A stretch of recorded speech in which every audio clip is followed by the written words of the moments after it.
Hi, friends, and welcome to Brick House Bones episode 51. That's right, one more left in this year-long series for evidence-based exercises that we know help people be stronger in their muscles, stronger in their bones, and more able to confidently do the things that they enjoy with the people they enjoy sharing that with. So thank you for joining me. This has been a journey, but there's many great things that I already have planned for you in the coming year. So keep watching. All right, thank you for being here today. We've got for another posture exercise, which is a reverse tabletop. We have a balance exercise involved in closing our eyes, so it's really going to add some challenge there. We have a great strength exercise doing a single leg sit to stand. And then, of course, our power exercise is going to be a stomp jump. This is a high level exercise for people that are experienced already at doing impact activities. If you want to know what it looks like, then you should watch the whole video. And I thank you for watching the ads at the beginning and at the end, because that supports my ability to provide free content to people worldwide. That's what I want to try to continue to be able to do. So thank you for letting those ad runs and supporting the people that support my work so that you can get it for free.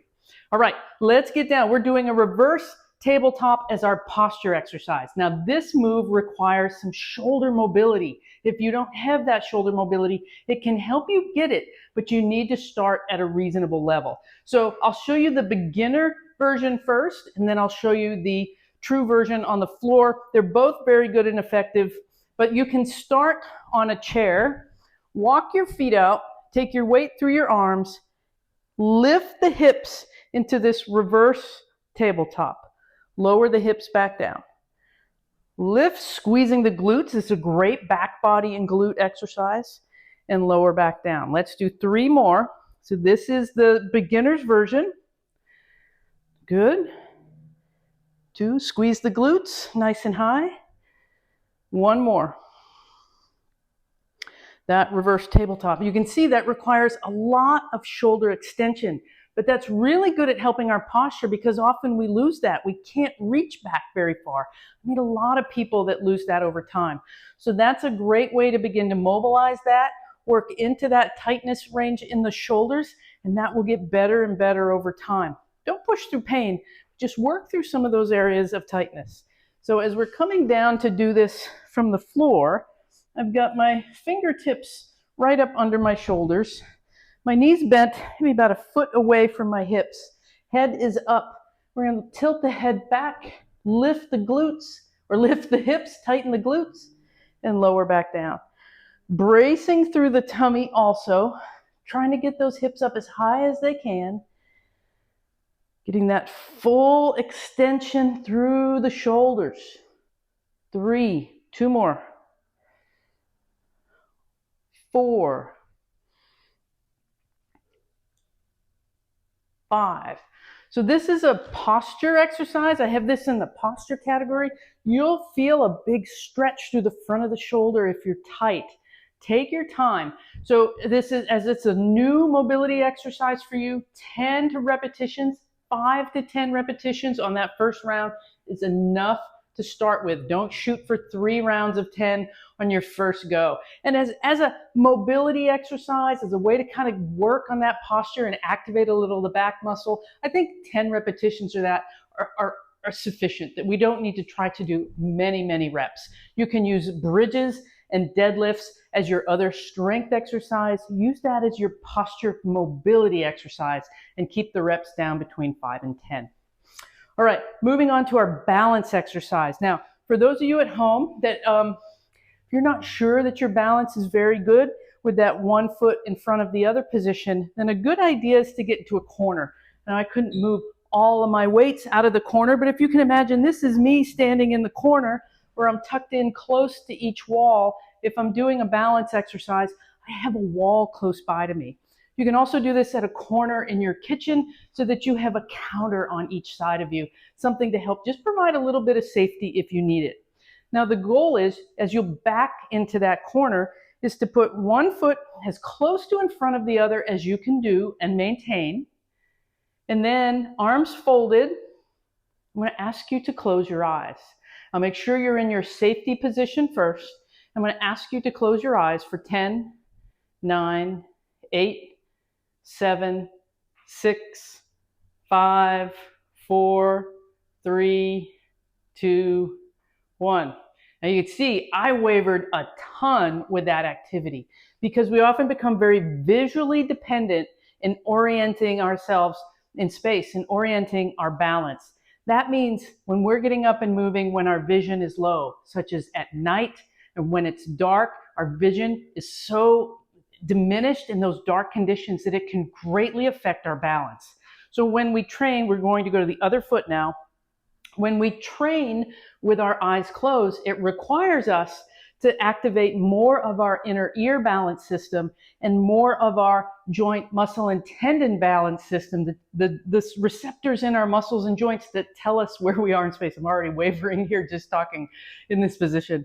So it trains those other two systems, so when we are in low vision situations, we're more likely to respond better with those other two systems. So I have one foot directly in front of the other. I was very challenged with that exercise for 10 seconds. If you need to, you can have your feet slightly wider apart, so not directly in front of the other. But I want it to be challenging. I want you to have to work a little bit because that's when you get better. If it's easy, then you need to narrow your feet. Okay? Let's give it a try on the other leg. Eyes closed for 10, 9, 8, 7, 6, 5, 4, 3, 2, 1. Very good. And you may find one side much easier than the other. It may depend if you've had an injury or surgery on one leg or any leg length differences. All these things are pretty common and predictable. So train both sides, right? Okay, I would be really curious how that felt, how you did with that. So leave me a little comment below, please, about how that balance exercise was either challenging or easy for you. It wasn't easy for me. All right, moving on to our strength component today. And we've done sit to stands before. We've done squats before. Now we're going to take that to a single leg version. So a regular sit to stand, and I've got a 20-inch box here. A regular sit to stand is just up and down. Now, as we want to work into a one-leg version, and it's very important that we train one-leg strength training because otherwise our dominant leg will take over. So how I start people to begin to do one-leg training is up with 2, down with 1. Up with 2, down with 1. Notice I'm not rushing. Up with 2, down with 1. Sometimes people will go up and they just sit really quickly. I want you to sit with control. If this is really hard, elevate the seat, put a pad or a pillow, raise the seat that you have to use. So maybe it's just a small sit down that you do with one leg. You can start from a very tall height, and as you get stronger, lower it down. So version 1 is to come up with 2, down with 1, 2, 3, 4, 5. Okay, we'll do the other side. 1, 2, I was a little fast there. 3, 4, 5. Okay, so that's version 1, is to go up with 2 legs and down with 1. Version 2 is it's only 1 leg. So I'm going to tuck that left leg in towards the center a little bit. Otherwise, I'll be off balance if I keep it out under the right hip. So right foot comes in just a little, stick out the left leg, come up. 1, 2, raise the seat if you need to. 3, 4, 5. Fabulous. Let's do the same thing on the other leg. 1, 2, 3, 4, 5. Marvelous. Now, for those of you that are new to that, 5 to 8 repetitions per side, maybe be 2 sets, maybe 3. You could start with 1 set. You might have a little more soreness. That's a much harder exercise. work up to 5 to 8 repetitions on each side, 3 sets. Work up to that over time. Could be over a month. Slowly increase how many you do and how many sets that you do. Eventually, we can add weight to that too, but starting that way is perfect. All right, now the last thing today is our impact, and this is a high-level impact exercise. Yes, it is an exercise I do in the clinic with clients with osteoporosis. It is impact. It is a big stimulus for our bones, but it takes time to get up to doing that level. We start with low-level impact exercises, and over weeks and weeks and months, we build up to this type of exercise. So this isn't a starting point. This is for my experienced exercisers, my folks that have been training impact successfully. So if you're not sure, please just watch it, and only do this if you have been training impact successfully without any issues. And if you're not sure, check with your favorite PT. Okay, so I have a tall box. I want a box or a chair where your hips are higher than your knees. Okay, I don't want a low box that's going to have you flexing too much. So a tall box that you sit on, and then we're going to do a stomp and then a jump. So stomp, jump, sit, stomp, jump. So that first impact is an explosion that shoots you up towards the ceiling.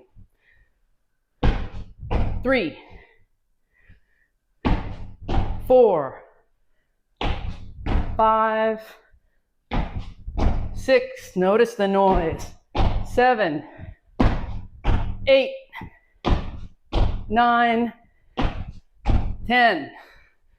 Love it. That sound just makes me feel good. I feel like I'm really getting something accomplished, and it'll really get your heart rate up. So that's a very high impact activity. An explosive activity provides a lot of stimulus to our bones. So really only do that if you're really comfortable doing impact exercises already. All right. Thank you for joining me. This was week 51, 1 week left. It's going to be a great, great day. Thank you so much. I'll see you next time.